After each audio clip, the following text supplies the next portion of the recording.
혼자서도 이겨낼 수 있다. 심장마비와 마주한 그 순간의 생존 가이드. 창밖으로 쏟아지는 햇살이 마루 끝에 닿을 무렵 75세 정할아버지는 문득 가슴이 답답해지는 것을 느꼈습니다. 처음에는 늘 그렇듯 소화가 안 된 탓이라 여겼지만 점점 조여오는 가슴의 통증은 마치 누군가가 심장을 꽉 움켜쥐고 있는 듯 했습니다. 손바닥에서는 식은땀이 배어나오고 왼쪽 팔과 턱으로 통증이 번져갔습니다.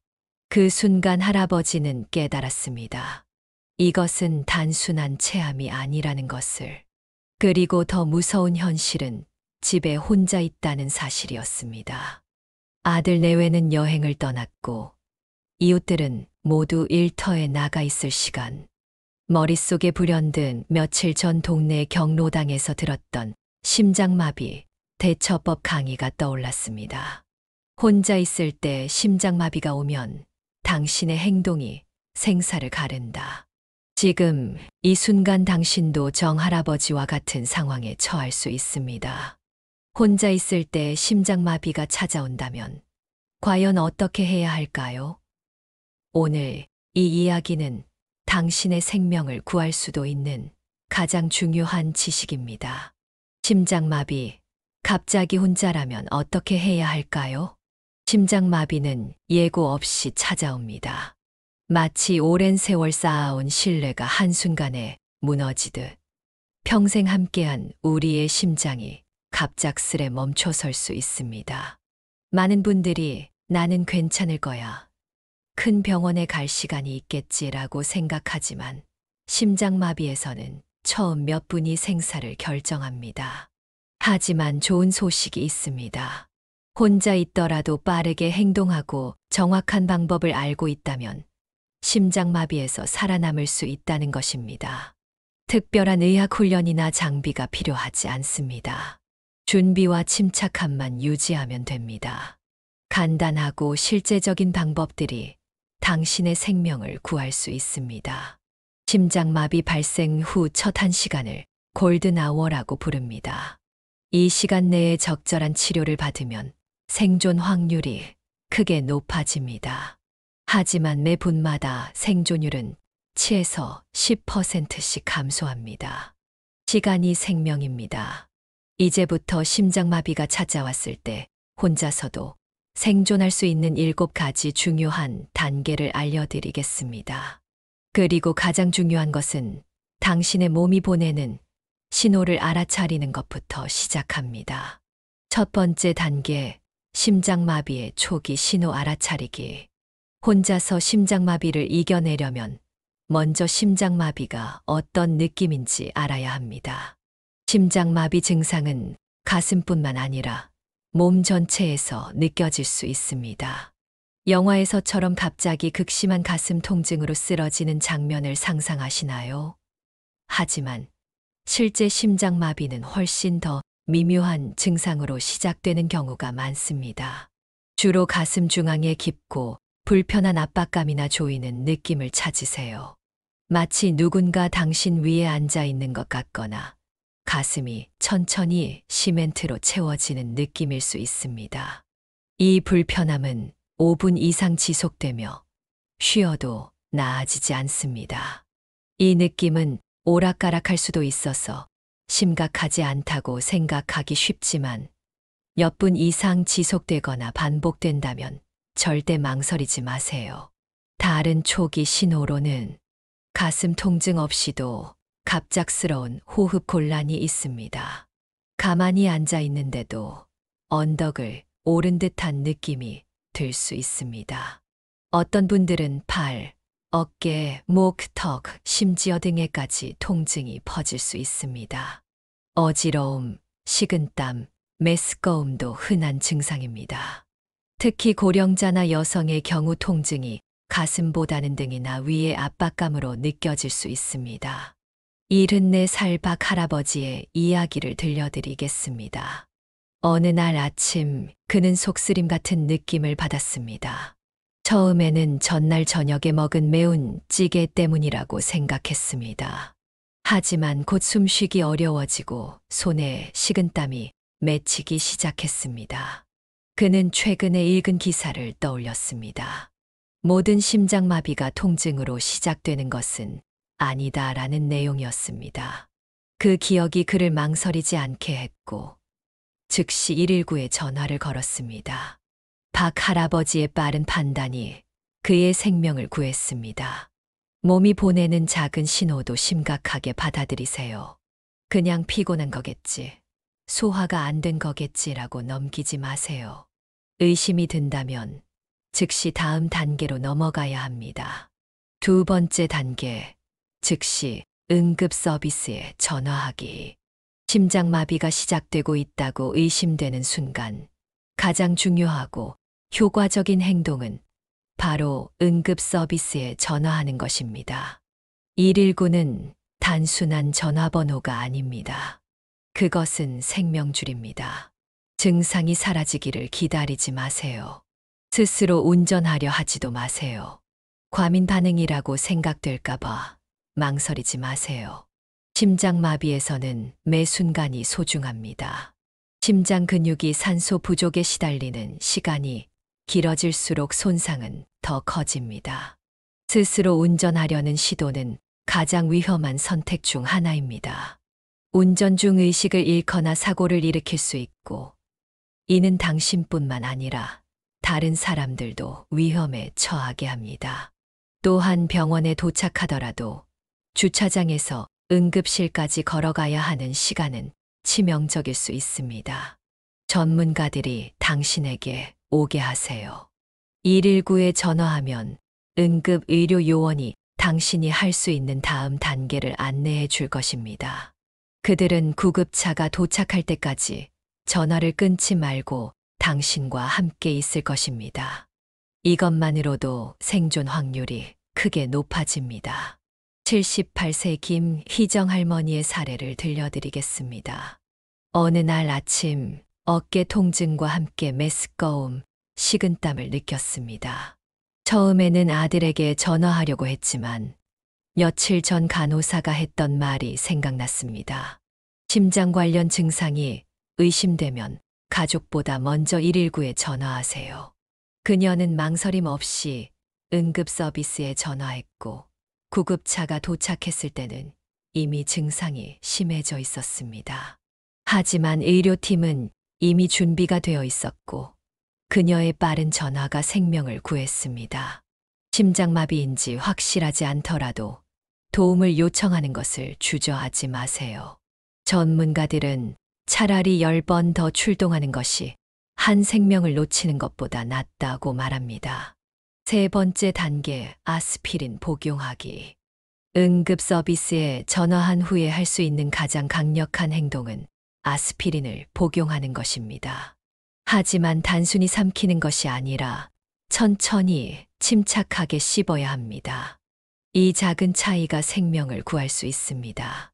아스피린은 혈액을 묽게 만들어 심장마비를 일으키는 혈전 뭉침을 늦추거나 방지하는데 도움을 줄 수 있습니다.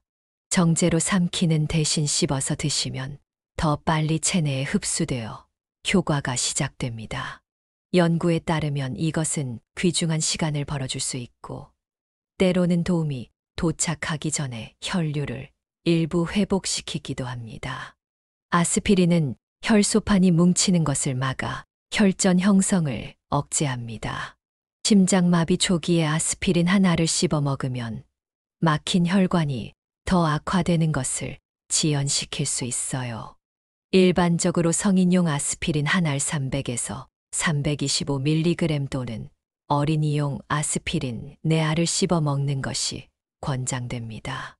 알레르기가 없고 혈액 희석제를 복용하지 않는다면 일반 아스피린에 접근할 수 있을 때 이 한 단계가 심장마비 생존 가능성을 크게 높일 수 있습니다. 공복에 아스피린을 복용하지 않는 것이 일반적으로 권장되지만 심장마비 상황에서는 혈전 위험이 그 우려를 훨씬 초월합니다. 코팅되거나 지연 방출형 아스피린 대신 일반 아스피린을 사용하는 것이 좋습니다. 하지만 그것만 있다면 그래도 씹으세요. 효과가 최대한 빨리 시작되는 것이 중요하니까요. 72살 이 할아버지의 이야기입니다. 어느 아침 가슴에서 목으로 퍼지는 조임을 느꼈습니다. 평소에 건강에 관심이 많았던 그는 침대 옆 서랍에 아스피린 병을 두었고 즉시 하나를 꺼내 씹어 먹었습니다. 응급실에 도착했을 때 심장 전문의는 그의 빠른 행동이 심장 근육의 손상을 크게 줄였다고 말했습니다. 혼자 산다면 아스피린이 쉽게 닿을 수 있는 곳에 두는 것이 좋습니다. 침대 옆이나 주방 서랍에 보관하고 유통기한도 정기적으로 확인하세요. 그리고 사랑하는 사람들에게 보관 장소를 알려주는 것도 잊지 마세요. 아스피린을 씹는 것은 단순한 팁이 아니라 의학적으로 입증된 방법입니다. 그리고 이 간단한 행동이 결정적인 천몇 분 동안 생사를 가를 수 있습니다. 단, 뒤에서 말씀드리겠지만 니트로글리세린과 함께 드시는 것은 위험하니 미리 전문 의료진에게 상담하세요. 네 번째 단계 안전한 자세 취하기. 도움을 요청하고 아스피린을 복용한 후에는 움직임을 최소화하는 것이 중요합니다. 가장 안전하고 편안한 자세로 앉거나 눕는 것이 다음 임무입니다. 지금은 걸어 다니거나 물건을 챙기거나 문을 열기 위해 서두르는 시간이 아닙니다. 추가적인 신체 활동은 이미 산소 부족으로 힘들어하는 심장에 더 많은 부담을 줍니다. 등을 받치고 발을 평평하게 두고 팔을 느슨하게 내려놓은 상태로 앉는 것이 이상적입니다. 이렇게 앉아 있으면 구급대원을 기다리는 동안 심장에 부담을 줄이는데 도움이 됩니다.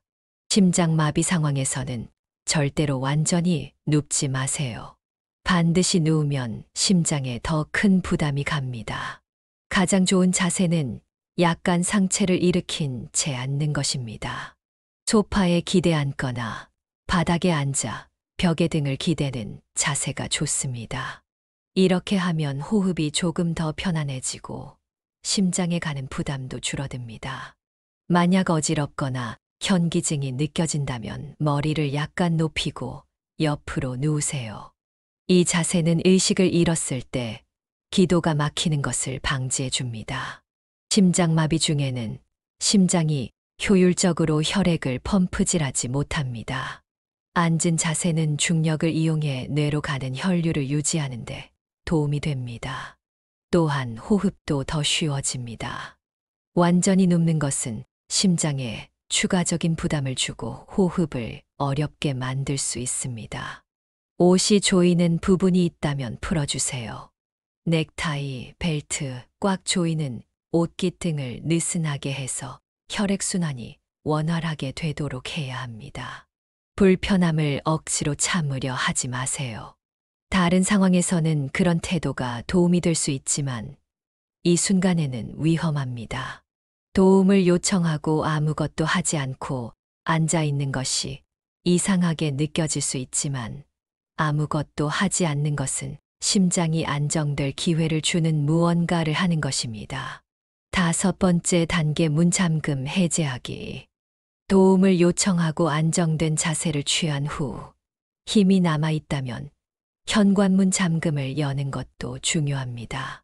아주 작은 단계처럼 보일 수 있지만 응급 상황에서는 몇 초도 중요하고 잠긴 문은 치료를 지연시킬 수 있습니다. 물론 구급대원은 필요하면 강제로 들어올 수 있습니다.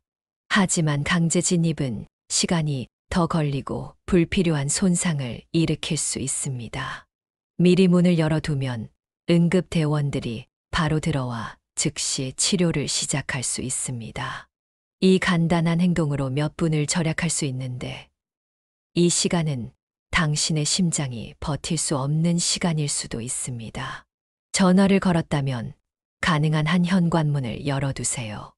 의식이 흐려질 경우를 대비해 구급대원이 쉽게 들어올 수 있도록 하는 것입니다. 아파트나 다세대 주택에 사신다면 현관 비밀번호를 알려주는 것도 잊지 마세요. 제가 문을 열어두겠습니다. 아파트 현관 비밀번호는 12345번이고 제 집은 302호예요. 혹시 제가 의식을 잃으면 이웃집 302로 김 여사에게 연락해 주세요. 76세 박차선 씨의 이야기입니다. 증상이 시작되었을 때 그는 침착하게 응급 서비스에 전화했고 아스피린을 씹어 먹은 후 현관문을 열어두었습니다. 나중에 구급대원은 그의 행동 덕분에 30초 더 빨리 그에게 도달할 수 있었다고 말했습니다. 심장마비 상황에서 30초는 생사를 가를 수 있는 시간입니다. 특히 아파트나 게이트가 있는 커뮤니티에 혼자 사는 경우 위기가 일어나기 전에 미리 생각해 두는 것이 좋습니다. 문은 쉽게 열 수 있는지, 주소가 잘 보이는지, 여분의 열쇠가 있는지 등을 확인해 보세요. 문까지 걷는 것이 너무 위험하다고 느껴진다면 하지 마세요. 하지만 문 근처에 있고 안전하게 도달할 수 있다면 구급 대원의 빠른 접근을 위해 문을 열어두세요. 6번째 단계 스마트폰 활용하기. 심장마비 동안 혼자 기다리고 있다면 스마트폰은 단순한 도구가 아니라 생명줄입니다. 이때 가장 현명한 사용법 중 하나는 스피커폰으로 전환하는 것입니다. 이렇게 하면 전화기를 손에 꽉 잡거나 귀에 대지 않고도 응급대원과 이야기할 수 있어서 호흡과 침착함을 유지하는 데 집중할 수 있습니다. 스피커폰을 사용하면 몸의 부담을 줄이고 갑자기 너무 약해져서 말할 수 없게 되더라도 디스패처가 당신의 상태를 더 명확히 들을 수 있습니다. 그들은 배경에서 당신의 호흡, 움직임, 심지어 목소리 톤까지 들을 수 있습니다. 또한 모든 스마트폰에는 중요한 기능이 있습니다. 바로 응급의료 아이디 기능입니다. 아이폰에서는 잠금 화면에서도 접근할 수 있고 안드로이드 폰에도 비슷한 기능이 많습니다. 이곳에 나이, 알레르기, 복용 중인 약물, 의학적 상태 등 중요한 정보를 저장해 두세요. 구급대원이 도착했을 때 당신이 의식을 잃었다면 이 정보가 시간을 절약하고 치료 결정에 큰 도움을 줄 수 있습니다. 예를 들어 당신이 당뇨병이 있고 페니실린 알레르기가 있다는 것을 구급대원이 즉시 알 수 있다면 그들은 상황을 악화시킬 수 있는 약물을 주지 않을 것입니다. 또한 저장된 응급 연락처로 가족에게 연락할 수도 있습니다. 응급구조사의 말을 들어보세요. 환자의 스마트폰에 의료 아이디가 설정되어 있어서 고혈압과 당뇨병이 있다는 것을 바로 확인할 수 있었습니다. 덕분에 적절한 약물을 선택하고 가족에게도 즉시 연락할 수 있었죠. 이런 정보는 우리가 더 빠르고 안전하게 치료할 수 있게 해줍니다. 이 정보를 설정하는 데는 5분도 걸리지 않고 계속 유지됩니다. 지금 바로 설정해 두세요. 그리고 가족이나 친구들에게도 이 기능을 알려주세요. 작은 준비가 큰 차이를 만듭니다. 7번째 단계 호흡 조절하기. 심장마비 중에는 공황 상태에 빠지기 쉽습니다. 가슴이 조이고 생각이 빠르게 흘러가며 몇 초가 더 길게 느껴집니다. 하지만 당신에게는 여전히 호흡이라는 강력한 도구가 있습니다. 호흡을 잘 사용하면 심장이 안정될 가능성을 높일 수 있습니다. 통제된 호흡은 심장마비를 직접 치료하는 것은 아니지만 도움이 오는 동안 몸이 완전한 쇼크 상태로 빠지지 않도록 돕는 일을 합니다. 불안할수록 심장이 더 빨리 뛰지만 호흡을 늦추면 그 리듬을 부드럽게 낮출 수 있습니다. 의식을 유지하는 방법 중 하나는 기침 심폐소생술입니다. 이것은 혼자 있을 때 심장마비 증상을 느끼면 할 수 있는 응급처치법입니다. 깊게 숨을 들이쉰 다음 가슴 깊숙이에서부터 강하고 길게 기침을 합니다. 이를 1초에서 2초 간격으로 반복하세요. 강한 기침은 가슴 내부 압력을 일시적으로 높여 심장을 압박하는 효과가 있습니다. 이는 심장이 혈액을 순환시키도록 도와주는 일종의 자가 심폐소생술이라고 볼 수 있습니다. 물론 전문적인 심폐소생술을 대체할 수는 없지만 구급대원이 도착하기 전까지 중요한 시간을 벌 수 있습니다. 특별한 기술은 필요 없습니다. 코로 약 4초 동안 천천히 숨을 들이마시고 잠시 멈췄다가 입으로 6초 동안 부드럽게 내쉬세요. 이 작은 리듬에 집중하는 것이 중요합니다. 이 호흡은 몸이 안정될 시간을 제공하고 스트레스로 인한 위험한 부정맥을 예방하는 데 도움이 될 수 있습니다. 70세 조 할아버지의 경우를 들려드리겠습니다. 그는 통증이 시작되었을 때 극심한 두려움에 빠졌습니다. 하지만 그는 몇 달 전 의사가 가르쳐 준 간단한 호흡 운동을 기억했습니다. 그는 각 호흡에 집중하며 공황 상태를 피할 수 있었습니다.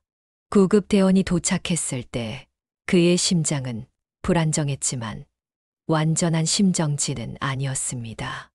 나중에 그는 침착해라, 살아남아라 라는 말을 자신의 모토로 삼았습니다.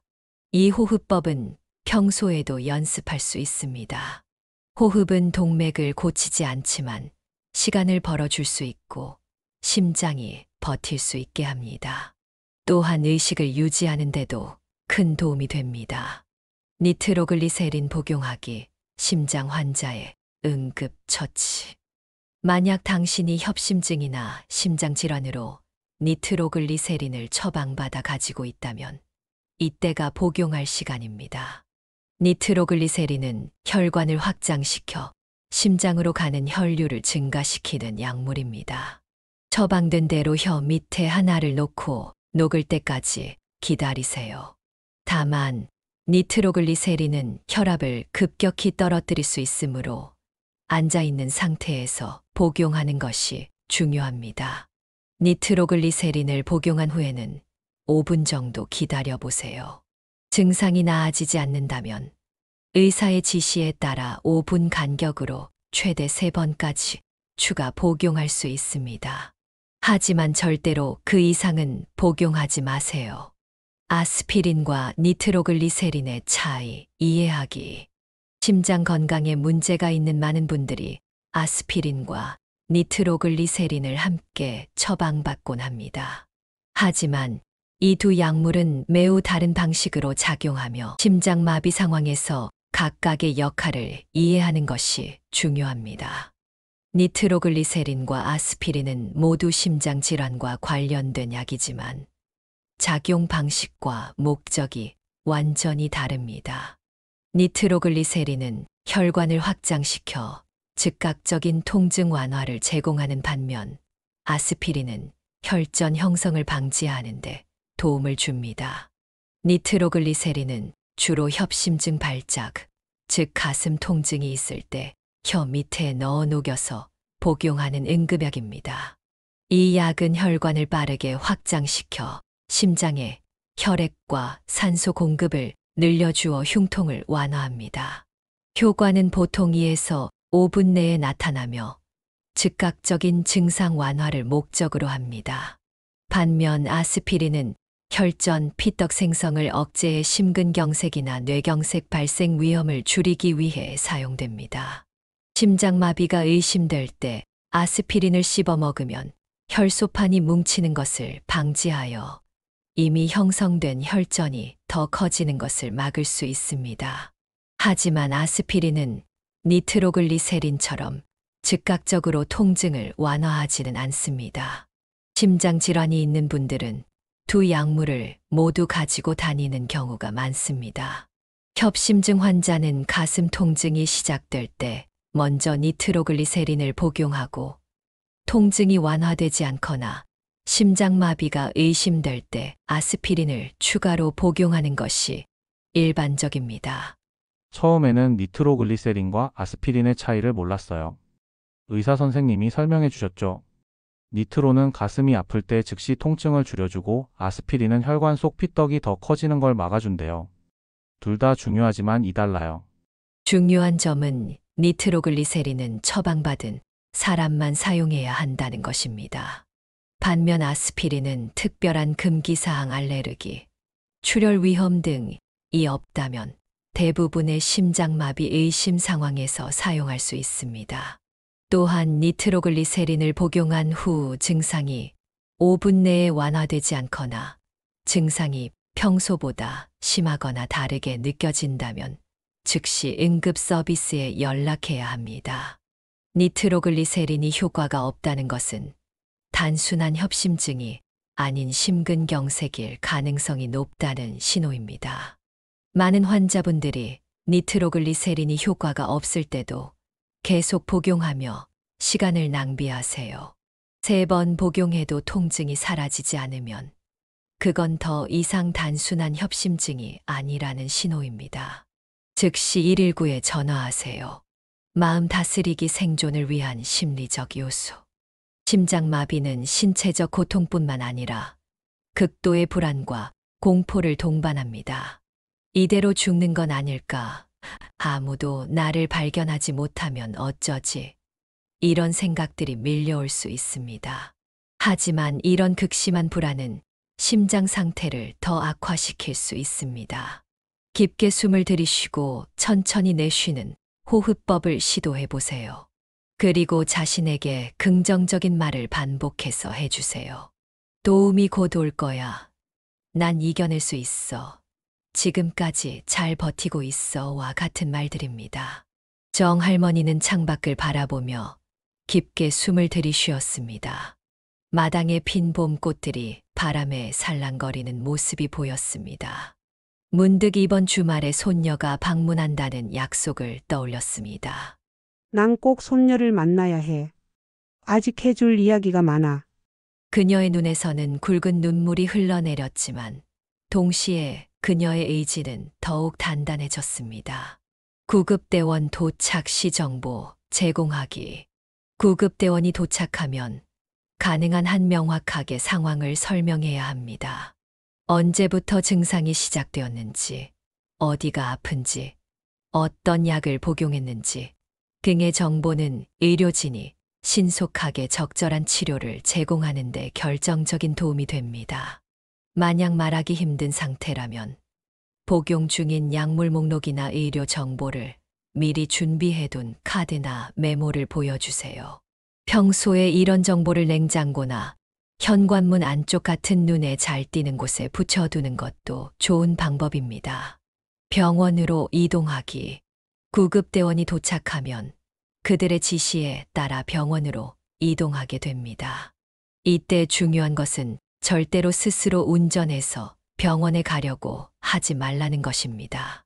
심장마비 상황에서 운전은 본인뿐만 아니라 다른 사람들의 생명까지 위험에 빠뜨릴 수 있습니다. 구급차 안에서는 최대한 편안한 자세를 유지하고 의료진의 질문에 간단 명료하게 대답하세요.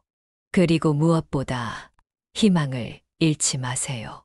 현대의학은 놀라운 속도로 발전하고 있고 많은 심장마비 환자들이 성공적으로 치료받고 있습니다. 정 할머니는 구급차에 실려 병원으로 향하는 동안 창밖으로 스쳐 지나가는 도시의 풍경을 바라보았습니다. 그녀의 손을 꼭 잡아주는 젊은 구급대원의 손길에서 따스함을 느꼈습니다. 이제 괜찮을 거야. 그녀는 생각했습니다. 심장마비를 예방하는 생활습관. 물론 가장 좋은 것은 심장마비를 미리 예방하는 것입니다. 심장마비는 갑작스럽게 찾아오는 것 같지만 사실은 오랜 시간에 걸쳐 형성된 생활습관과 건강 상태의 결과물인 경우가 많습니다. 규칙적인 운동, 건강한 식습관, 스트레스 관리, 정기적인 건강검진은 심장 건강을 지키는 기본 중의 기본입니다. 특히 60세 이상이라면 1년에 한 번은 심장 관련 검사를 받는 것이 좋습니다. 심장마비의 위험 요소는 고혈압, 당뇨, 고지혈증, 흡연, 비만, 스트레스 등입니다. 이 중 3가지 이상에 해당한다면 심장 건강에 특별히 주의를 기울여야 합니다. 규칙적인 운동, 건강한 식습관, 금연, 적절한 체중 유지는 심장 건강을 지키는 가장 효과적인 방법입니다. 또한 평소에 응급 상황에 대비하는 것도 중요합니다. 가족이나 자주 만나는 이웃에게 자신의 건강 상태와 복용 중인 약물에 대해 알려두세요. 그리고 집 안에는 응급 연락처와 자신의 건강 정보를 눈에 잘 띄는 곳에 붙여두는 것이 좋습니다. 심장마비의 전조 증상 알아두기. 심장마비는 종종 사전 경고, 신호를 보냅니다. 이런 신호를 알아채고 빠르게 대응한다면 심각한 심장마비를 예방할 수도 있습니다.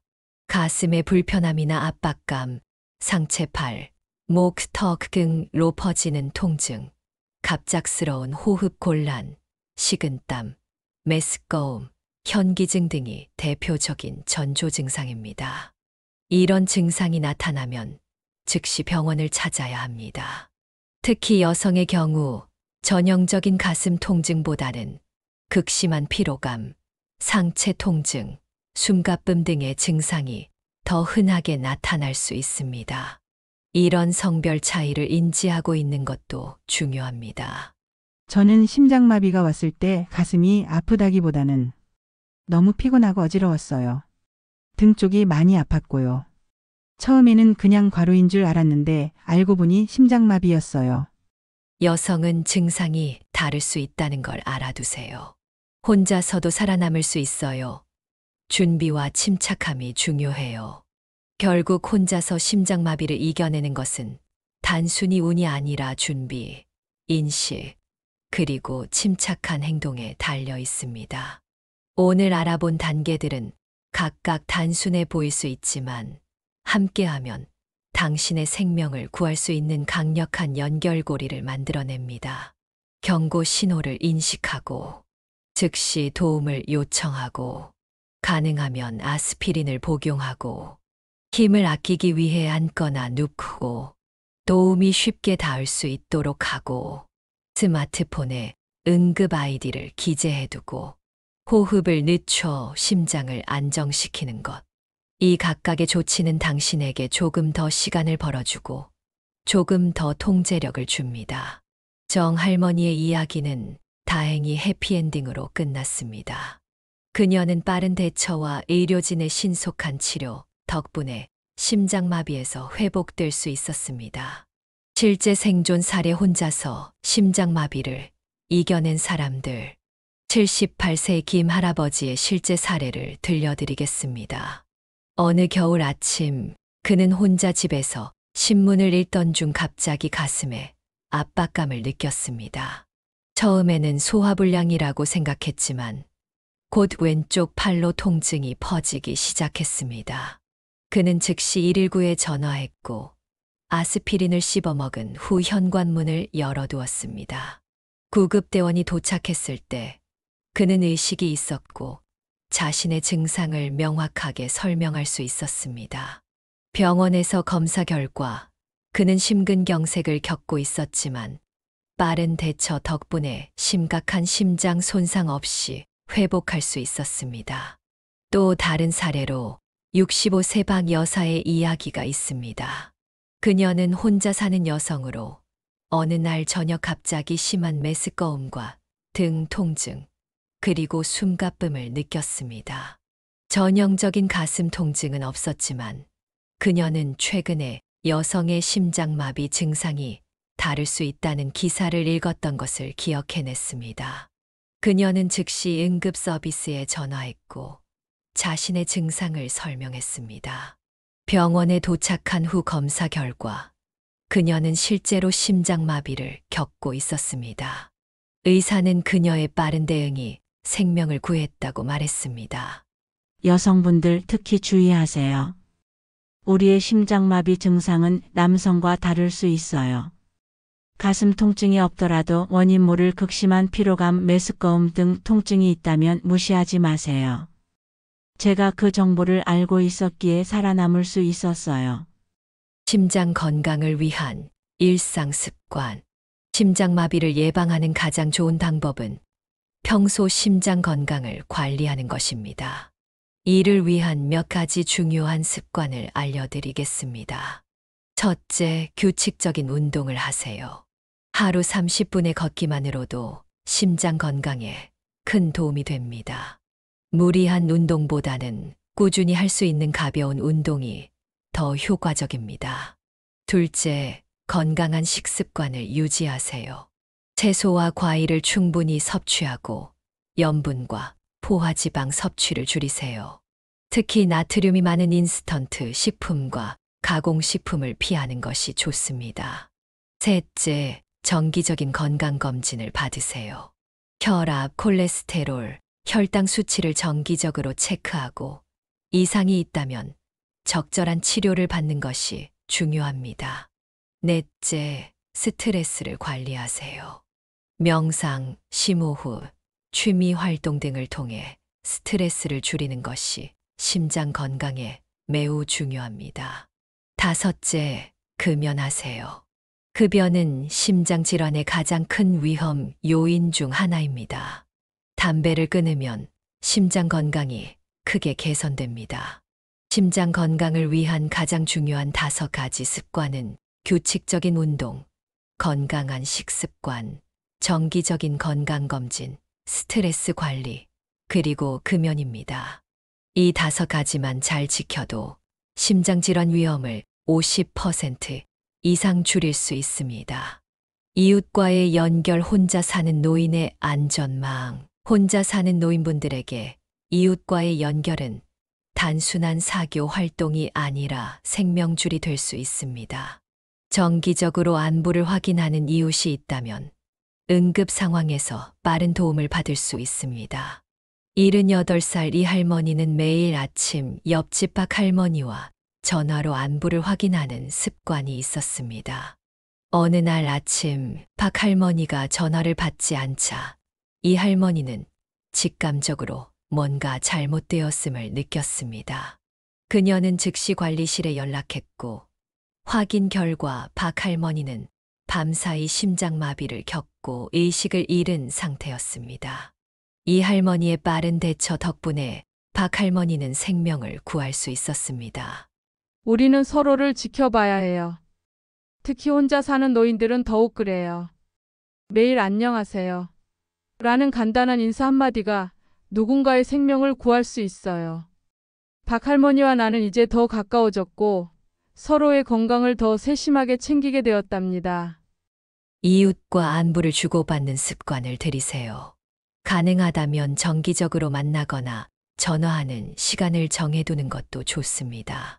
또한 가족들에게도 정기적으로 연락하는 시간을 정해두고 만약 연락이 안 되면 확인해달라고 부탁해두세요.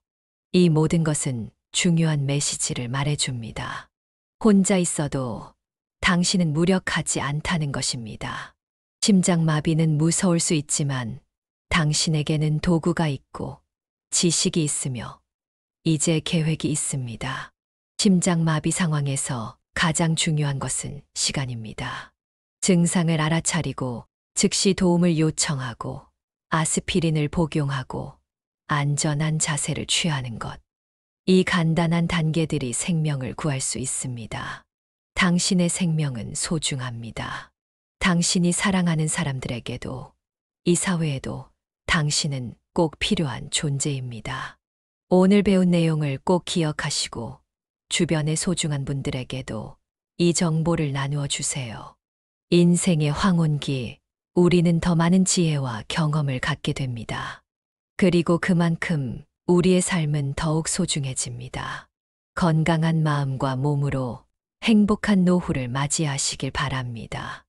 그리고 만약의 상황에도 오늘 배운 지식으로 당신의 소중한 생명을 지키시길 바랍니다. 심장마비와 관련된 오해와 진실. 심장마비에 관해서는 많은 오해가 있습니다. 이런 오해는 위급 상황에서 잘못된 판단을 하게 만들 수 있어 매우 위험합니다. 몇 가지 중요한 오해와 진실을 알려드리겠습니다. 첫째, 심장마비는 항상 극심한 가슴 통증을 동반한다는 오해입니다. 진실은 심장마비 증상이 사람마다 다르게 나타날 수 있다는 것입니다. 특히 여성, 노인, 당뇨병 환자는 전형적인 가슴 통증 없이 메스꺼움, 호흡 곤란, 피로감만 느낄 수도 있습니다. 둘째, 젊고 건강하면 심장마비 걱정은 안 해도 된다는 오해입니다. 진실은 비록 나이가 주요 위험 요인이지만 젊은 사람도 심장마비를 겪을 수 있다는 것입니다. 가족력, 고혈압, 당뇨, 흡연, 비만 등의 요인이 있다면 젊은 나이에도 위험할 수 있습니다.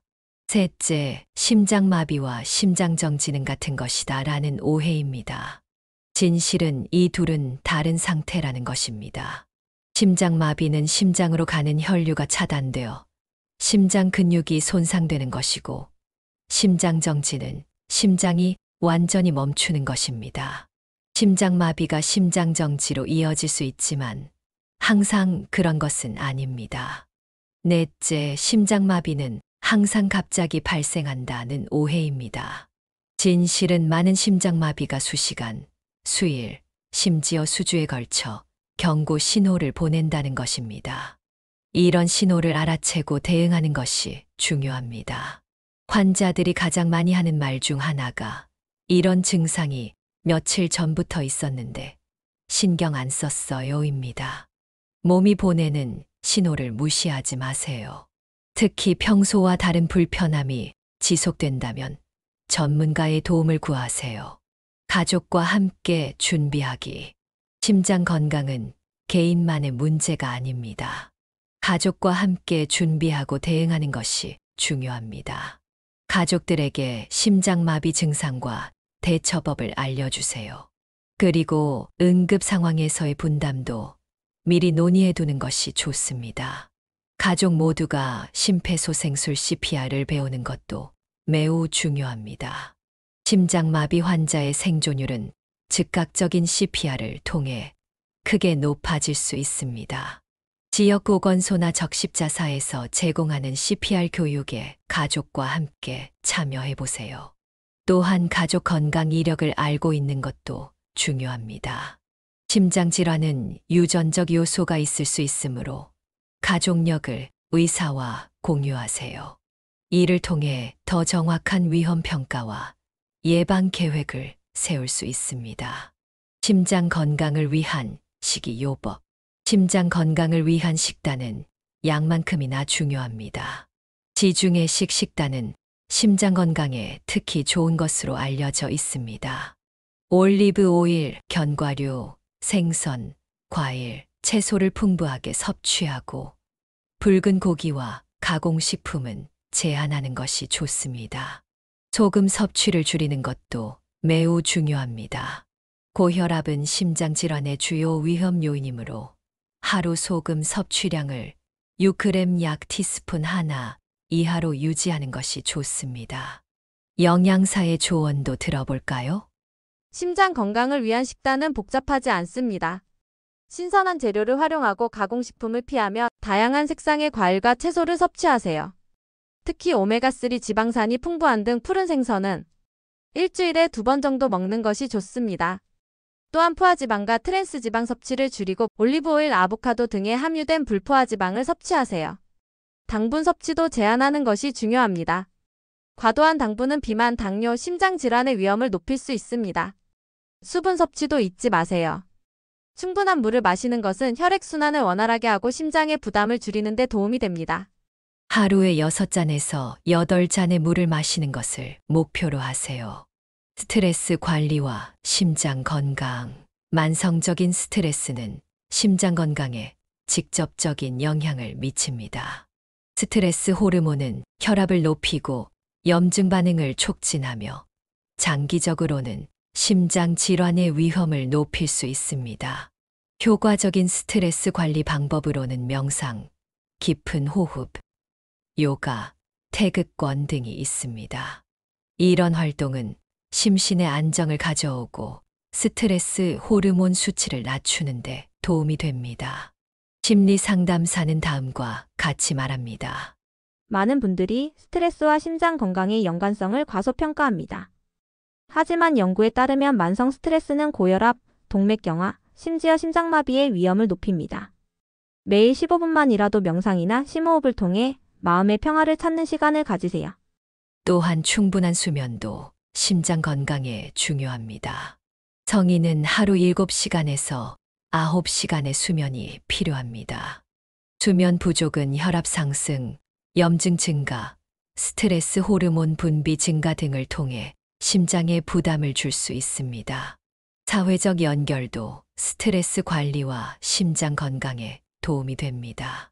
가족, 친구, 이웃과의 긍정적인 관계는 정서적 안정을 제공하고 스트레스를 줄이는 데 큰 일을 합니다. 최신 의학 기술과 심장 건강. 의학 기술의 발전은 심장질환 진단과 치료의 혁명을 가져왔습니다. 웨어러블 기기는 심박수, 심전도, 활동량 등을 실시간으로 모니터링할 수 있게 해줍니다. 이런 기기들은 이상 징후를 조기에 발견하고 의사와 공유할 수 있어 매우 유용합니다. 스마트폰 앱도 심장 건강 관리에 도움이 됩니다. 혈압 기록, 약물 복용 알림, 운동 추적, 식단 관리 등 다양한 기능을 제공하는 앱들이 있습니다. 요즘은 환자분들이 스마트워치나 앱을 통해 수집한 데이터를 진료실에 가져오시는 경우가 많습니다. 이런 정보는 정확한 진단과 치료 계획 수립에 큰 도움이 됩니다. 특히 부정맥이나 혈압 변동을 모니터링하는데 매우 유용합니다. 또한 원격 의료 서비스의 확대로 집에서도 전문의와 상담하고 기본적인 검진을 받을 수 있게 되었습니다. 이는 거동이 불편하거나 의료, 시설과 멀리 떨어진 곳에 사는 노인들에게 특히 유용합니다. 심장질환 치료, 기술도 비약적으로 발전했습니다. 최소 침습 수술, 새로운 약물, 첨단 장비 등을 통해 더 안전하고 효과적인 치료가 가능해졌습니다. 79세 박 할아버지는 최근 스마트워치를 선물 받았습니다. 처음에는 기술에 익숙지 않아 사용을 망설였지만 손자의 도움으로 기본 기능을 배웠습니다.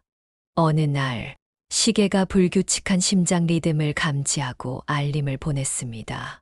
병원 검사 결과 그는 초기 심방세동 진단을 받았고 적절한 치료를 시작할 수 있었습니다.